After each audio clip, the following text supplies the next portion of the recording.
संपर्क बल।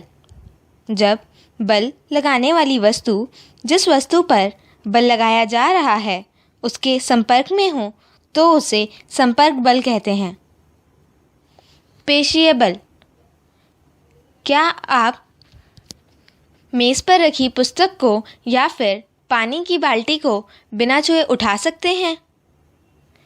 हम सब जानते हैं कि वस्तु पर बल लगाने के लिए हमारे शरीर का वस्तु के साथ संपर्क में होना आवश्यक है। संपर्क किसी छड़ी या रस्सी की सहायता से भी हो सकता है। जब हम किसी वस्तु जैसे पुस्तक पर या पानी की बाल्टी को उठाते हैं, यह बल हमारे शरीर की मांसपेशियों द्वारा लगाया जाता है। हमारी मांसपेशियों के क्रिया स्वरूप लगाने के बल को पेशीय बल कहते हैं। पशु भी अपने शारीरिक क्रियाकलापों द्वारा पेशीय बल लगाते हैं, क्योंकि पेशीय बल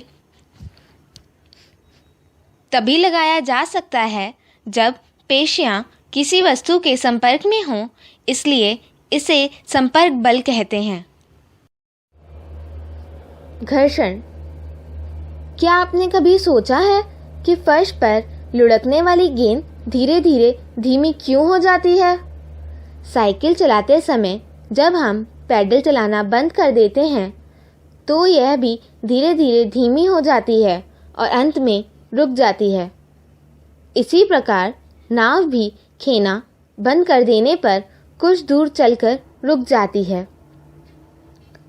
इन सब स्थितियों में वस्तुओं पर कोई बल लगता प्रतीत नहीं होता, फिर भी इनकी चाल धीरे धीरे कम हो जाती है और अंत में विराम अवस्था में आ जाती है।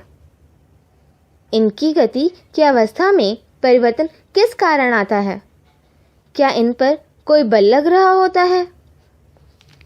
इन सभी उदाहरणों में वस्तुओं की गति की अवस्था में परिवर्तन का कारण घर्षण बल है।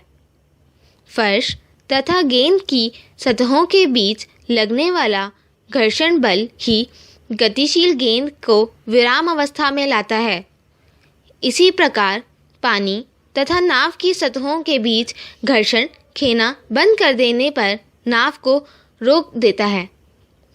घर्षण बल सभी गतिशील वस्तुओं पर लगता है और इसकी दिशा सदैव गति की दिशा के विपरीत होती है, क्योंकि घर्षण बल दो सतहों के बीच के कारण उत्पन्न होता है, इसलिए यह भी संपर्क का एक उदाहरण है।